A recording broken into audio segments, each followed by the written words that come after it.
दोस्तों घर का काम ऐसा होता है कि कभी ख़त्म होने का नाम ही नहीं लेता है। और जो नई नई गृहस्थी संभालती हो उनके लिए तो बहुत ही डिफ़िकल्ट हो जाता है ये गृहस्थी संभालना, क्योंकि ये सिर्फ खाना बनाना नहीं होता है, उसके साथ बहुत काम ऐसा होता है कि सुबह उठकर हम सब घबरा जाते हैं कि कहाँ से काम शुरू करूँ। ठीक है, तो उसी काम को हम बहुत ही आसानी से कर सकते हैं दोस्तों, बहुत ही आसानी से, वो भी खुशी खुशी। ठीक है, तो पहले जो टिप मैं देने वाली हूँ, जब हम खाना बनाते हैं दोस्तों, तो खाना बनाते बनाते भी हम क्या करते हैं, ये जो गैस स्टोव होती है ना, एक तरफ खाना बनाते हैं, अगर गंदा हो जाता है तो हम सब इस तरह से क्लीन कर लेते हैं, है ना। हर कोई करता है और मैं भी करती हूँ। तो आज के जो मैं टिप्स देने वाली हूँ ना, जो नई नई गृहिणी हो, आप सबके लिए बहुत ही हेल्पफुल हो सकती है, तो वीडियो को स्किप मत कीजिएगा। तो क्लीन तो रहता है, लेकिन दोस्तों ये जो बर्नर दिख रहे हो ना, ये एकदम से ऑयली ऑयली हो चुका है, और ये जो छेद है, अगर बंद हो जाए तो ये रिस्क भी हो सकती है। इसीलिए कभी कभी इसको डीप क्लीन करना भी बहुत ही ज़रूरी है। तो दोस्तों बहुत सारा काम होता है जो कि डीप क्लीन ही करना पड़ता है, यानी कि टाइम लगता है क्लीन करने में। तो हर काम हम हर रोज़ नहीं कर सकते हैं, क्योंकि सिर्फ ये क्लीनिंग का काम नहीं रहता है, और भी बहुत सारा काम रहता है, जो कि खाना बनाना या फिर बच्चे को संभालना। उसी बीच हम सब क्लीन कर ही लेते हैं। तो यहाँ पे जैसे कि मैंने बर्नर लिया है, 2 बर्नर को उठा कर ना एक बाउल में ले लिया है। अब उसमें डाल दिया मैं 1 पैकेट इनो। ठीक है, आप कोई भी फ्लेवर का इनो लीजिए चलेगा, और उसमें अगर 1 पीस नींबू डाल देते हो, नींबू का रस, तो और भी बहुत ही ये पावरफुल बन के तैयार होता है। क्योंकि ये जो लोहे का बर्नर होता है ना, तो इसमें जंग बंग लग के बर्बाद हो जाता है, जल्दी ख़राब हो जाता है अगर हम क्लीन नहीं करते हैं तो यहाँ पे मैं थोड़ा सा डाल दिया है बेकिंग सोडा, और उसमें नॉर्मल वाटर नहीं डाल के आप अगर थोड़ा गर्म पानी डालोगे तो ज़्यादा अच्छा रहेगा, क्योंकि आपको घसना मांजना ज़्यादा नहीं पड़ेगा, ये ऐसे ही क्लीन हो जाएगा, आप देखकर चौंक जाओगे। तो सबसे पहले बर्नर को आप इस तरह से भिगो के रख दीजिए। कितना टाइम तक भिगोना है ये कोई बात नहीं है दोस्तों, मैंने उसको एक तरफ रख दिया, और ये जो ओवन है ना, इसको क्लीन करूँगी, तब तक वो भिगा हुआ रहेगा। ठीक है, अब देखिए ये जो रिंग है तो उसको भी क्लीन करना पड़ेगा। और चलिए, ये जो ओवन है ना, इसमें मैं थोड़ा सा डिश वॉश डाल दिया है, यानी कि 2-3 बूंद डालने से ही चलेगा। अब स्क्रबर से इसको क्लीन करूँगी, तो स्क्रबर को थोड़ा भिगो लिया पानी में, और ये देखिए कुछ इस तरह से 1 बार या फिर 2 बार रगड़ लोगे ना, एकदम नए जैसे हो जाएगा। और मैं यहाँ पे डिश वॉश का ही यूज़ किया, क्यों? क्योंकि अगर आप इसमें डिटर्जेंट या फिर और दूसरा कुछ डालते हो ना, तो ये ख़राब हो सकती है, यानी कि डिसकलर हो सकती है। इसीलिए आप यहाँ पे ना डिश वॉश या फिर शैम्पू का यूज़ कर सकते हो, तो ये एकदम से नए जैसा रहेगा, कभी ख़राब नहीं होगा। ठीक है, और क्लीनिंग का काम ऐसा होता है कि हम एक दिन में पूरा घर को क्लीन नहीं कर सकते। ठीक है, क्योंकि कभी कभी ऐसा होता है ना कि आज मैंने घर को क्लीन नहीं किया, यानी कि मॉपिंग नहीं किया, या फिर घर इधर का चीज़ उधर पड़ा है, और उसी दिन ही आपका घर में गेस्ट आया। ऐसा कभी कभी होता है ना, मेरे साथ तो बहुत बार ऐसा हुआ है। लेकिन उसके लिए गिल्टी फील करने की कोई ज़रूरत नहीं है, क्योंकि ये सिर्फ हमारे साथ नहीं होता है, ये हर किसी के साथ ऐसा होता है। में पानी देने की कोई ज़रूरत नहीं है, सूखे कपड़े से पोंछ लिया और हो गया एकदम से चकाचक। ठीक है, अब चलिए, वो जो मैंने बर्नर को भिगो के रखा था ना, अब इसको क्लीन कर लूँगी। तो मैंने यहाँ पे ब्रश का यूज़ कर रही हूँ, पहले ब्रश से इसको क्लीन करूँगी। और ये करने के लिए आपको ज़्यादा मेहनत नहीं करना पड़ेगा। मैं पहले ब्रश से इसलिए क्लीन करूँगी ताकि जो इसमें बहुत सारा छेद है ना, तो वो भी क्लीन हो जाए। ठीक है, उसके बाद मैं स्क्रबर का यूज़ करूँगी, और आपको ज़्यादा घसना मांजना नहीं पड़ेगा।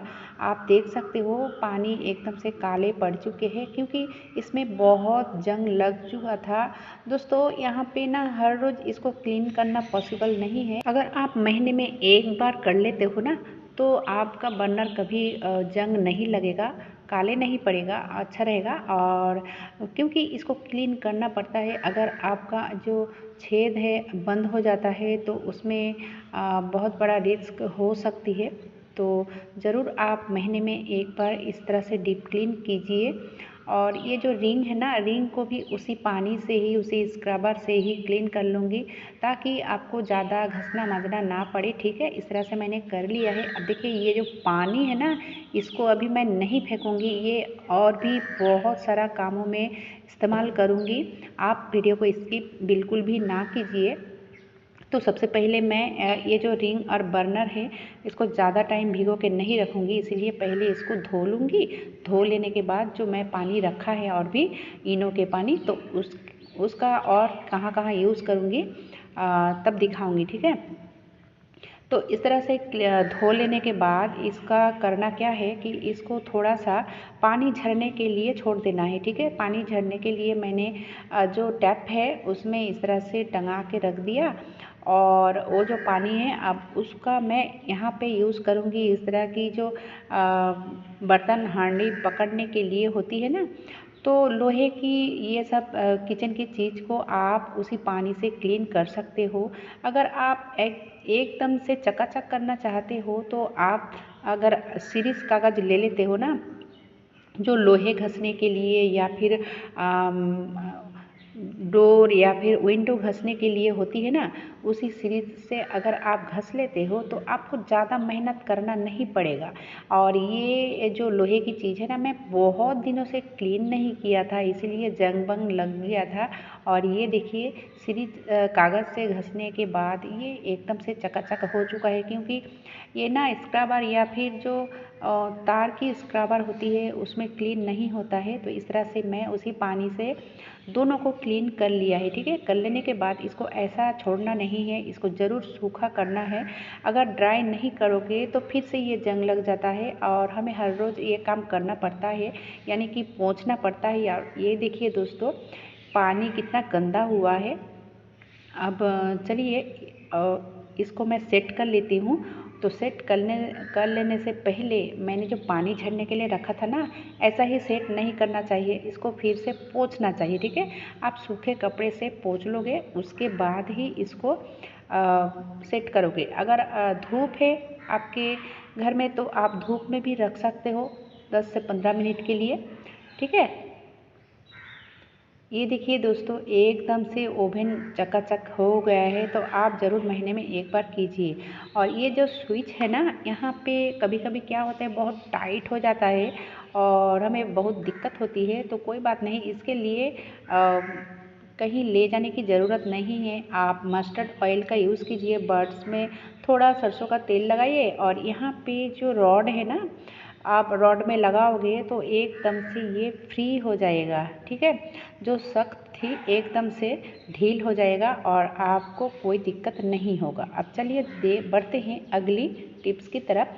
तो यहाँ पे जैसे कि देखा आपने, मैंने अभी जो चावल है उठाया है। ठीक है, और ये जो माड़ है ना, बहुत ही गर्म है और ये किचन में हमारी बहुत काम आ सकती है, आपका मनी सेविंग्स भी हो सकती है।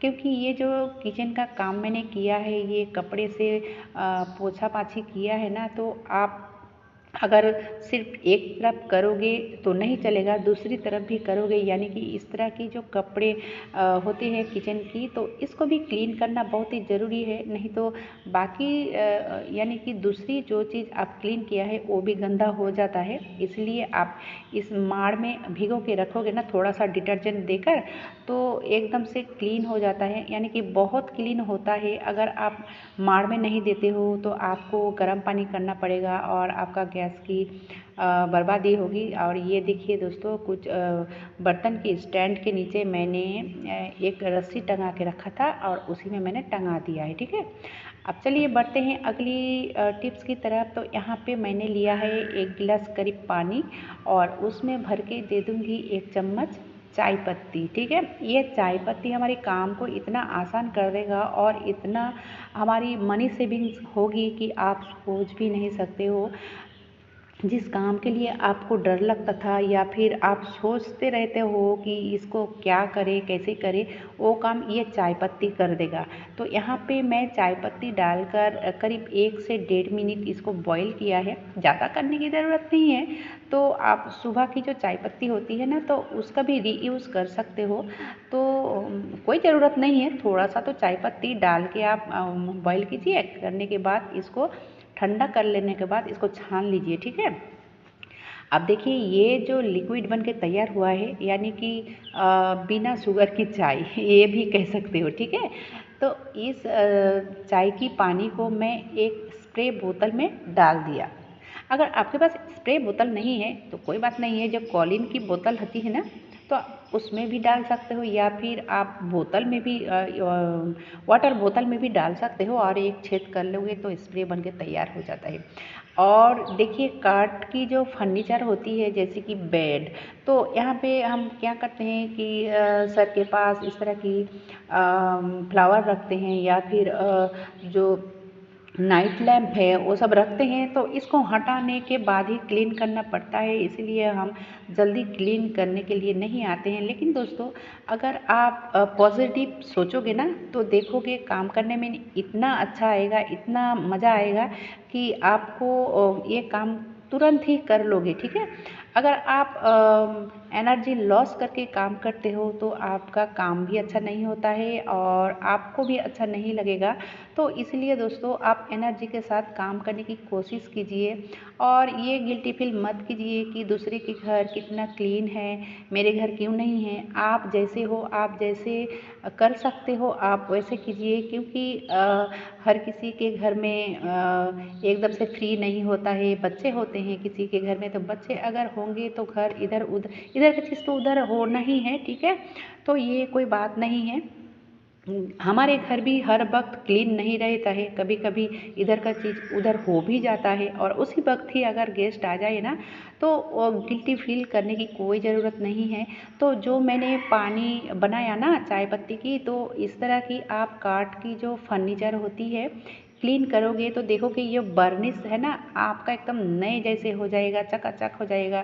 चाहे आपका बर्निश कितना भी मैला हो जाए, काले पड़ जाए, इस तरह से अगर स्प्रे कर लेते हो, स्प्रे करने के बाद इसको पोछा लगाते हो, तो मैं पोछा लगाने के लिए ना माइक्रोफाइबर की जो कपड़े होती है ना, आप अगर उसी से पोछा लगाओगे तो आपका काम और भी आसान हो जाता है, क्योंकि ये जो माइक्रोफाइबर की कपड़े बहुत ही ना क्लीन करने में आसान हो जाती है, आपको ज़्यादा मेहनत नहीं करना पड़ता है।